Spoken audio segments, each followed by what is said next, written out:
Welcome back! It's me again, Langus TV. Sharing my Pinoy style ramen. Simple lang at budget meal. Oo nga pala, yung mais, ang tamis, sobrang sarap. Ramen, miso, tofu, corn, kangkong, pechay, dahon ng sibuyas, pechay bagyo. And tara guys, samahan niyo ako kung paano ko siya ginawa. And let's go! Baka gutumin na naman kayo sa aking ginawang simpleng ramen. Ayan na, ramen overload. Kung may pares overload, ito ay ramen overload. Ayan. At merong hard-boiled egg yan. Hiniwa ko lang sa gitna. Yo!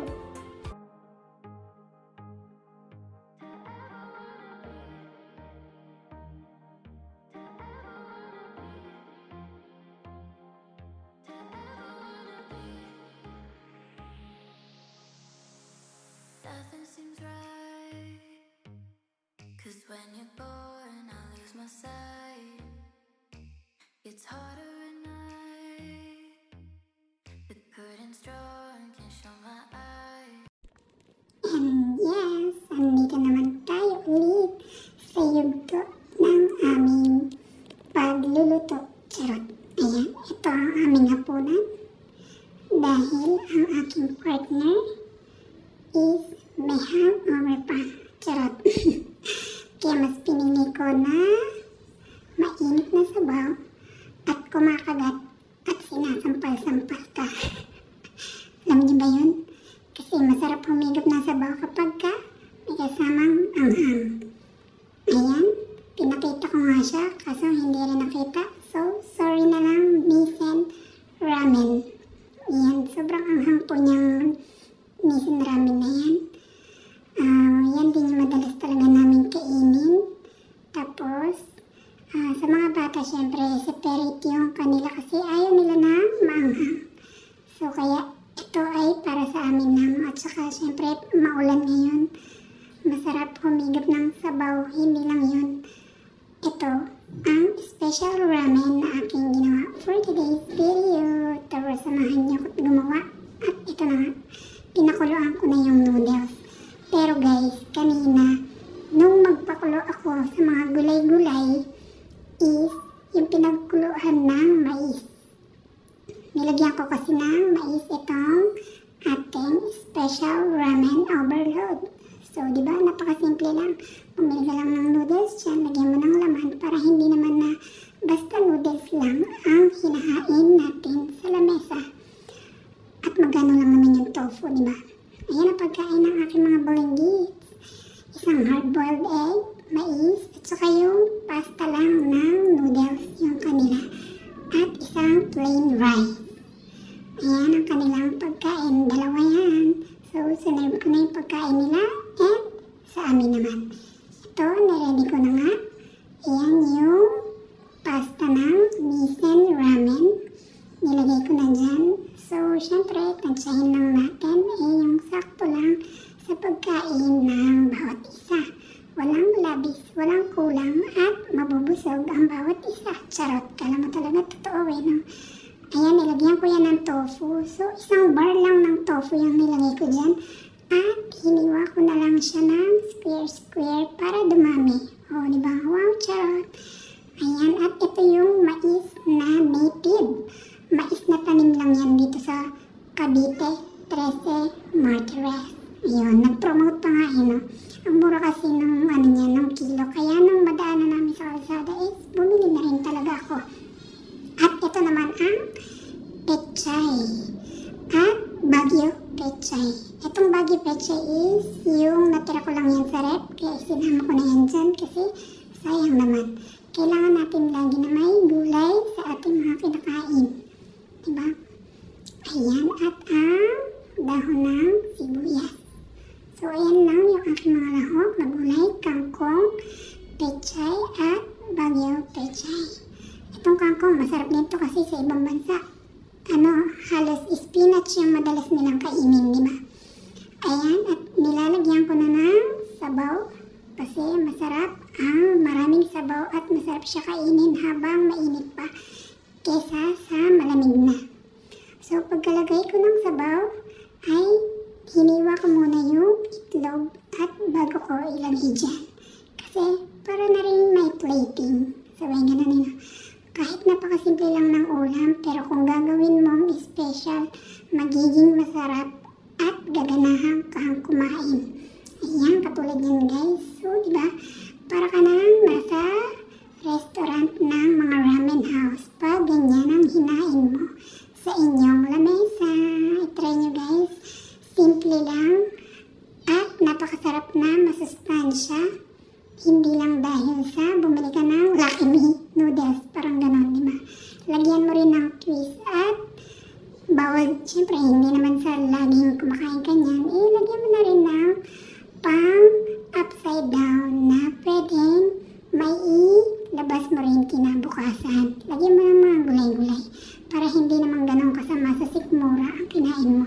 Syempre yung noodles, hindi na naman lagi na maganda sa katawan kapag kumakain ka ng noodles araw-araw. So, lagyan mo lang ng twist para everybody is healthy pa rin. Importante ang gulay sa ating katawan. Ayan. O, diba? Napakain na nga ako siya. Oh, so yummy. Masarap talaga guys. Promise. Kung gusto nyo gayahin yung mga ganitong luto, i-try nyo na. Huwag na kayo magpatumpik-tumpik pa. At subukan nyo rin. Kasi masarap. Hindi yung lalagyan mo lang siya ng mga simpleng konting lagay ng mga gulay. Pero ito, nasanay na rin ako kumain ng ganito kasi nung nasa Saudi rin ako, halos Indomie ang aking kinakain sa araw-araw. Just colored. At nilalagyan na lang namin ng twist. Nilalagyan namin ng mga, kung ano man yung mga natitira nilang karne na mga niluto dyan. So, sinasama namin sa Indomie.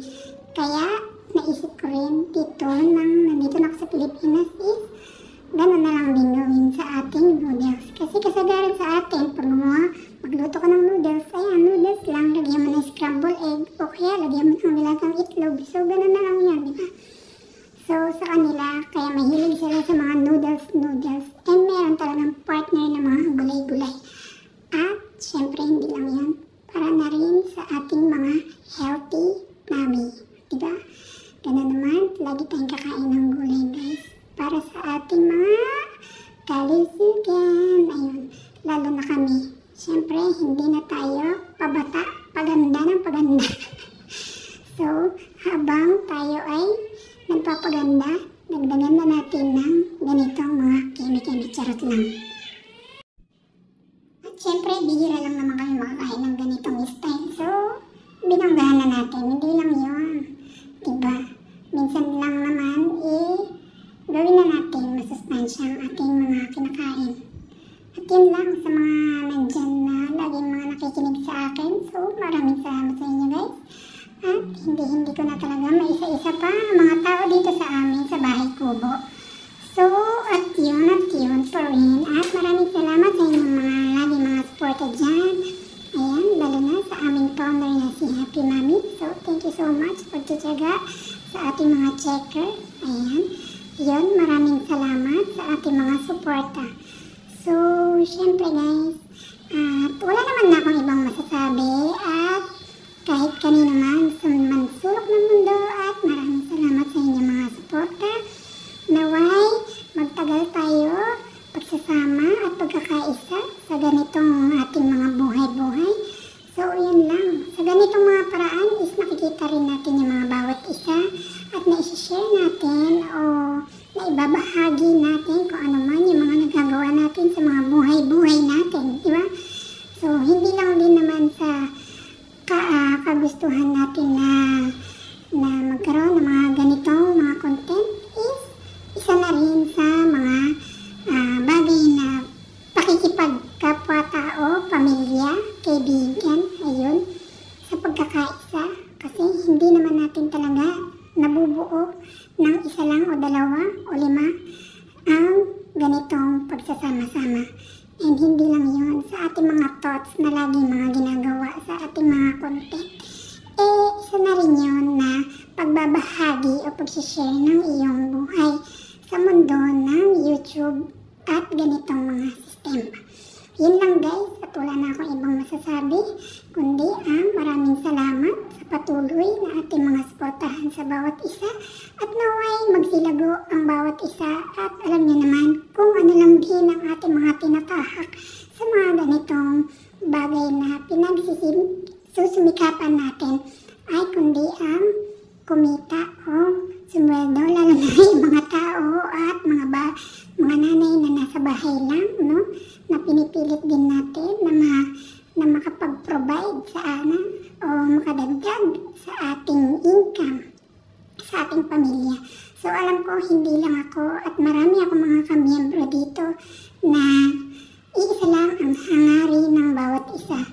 Yun lang, kapit-kapit lang, sabay tayo sa mga agos at buhos na mga ulan. Ayan, sa mga alon ng mga dagat. Ang lalalim na yata ng mga sinasabi ko. Basta, ayun lang at wala nang iba. Ayun, paubos na yung kinakain ko. So, ayun, kinain ko na yung mais. At, yun lang. Hindi ko na talaga maulit-ulit pa. Kundi, maraming salamat sa inyong mga suporta. Yun lang guys. So, hindi talaga ako makapag-edit o makapag-voice over ng maayos dahil yung aking kapaligiran ay hindi ko alam kung saan ako magtatago. Lagi na lang ako nasa CR para makapag-voice over. Mapaliwanag ko ang aking mga vlog. At yun lang. Hanggang dito muli. Maraming salamat sa inyo guys. Sa mga hindi pa nakapag-like, share, subscribe sa aking YouTube channel. So, don't forget to like, share, subscribe to my YouTube channel. At maraming salamat sa inyong mga suporta. Yun lang. Dear Ate Charot. Dear Ate Charot pala. Ayun, at ingat-ingat po tayo lalo na sa panahon ngayon na tag-ulan at sa mga nagmamaneho, nagmumotor, saan man sulok ng mundo. Huwag po natin kakalimutan na magpasalamat at manalangin sa Diyos na may kapal. Ayun lang, at busog na nga kami. Ayan, at tingnan nyo at naubos ang aming mga kinain. Sold out talaga. Yung natira dyan, kinabukasan kinain ko na. Yun lang guys, maraming salamat sa inyo at walang sawang suporta. Hanggang dito muli at muli.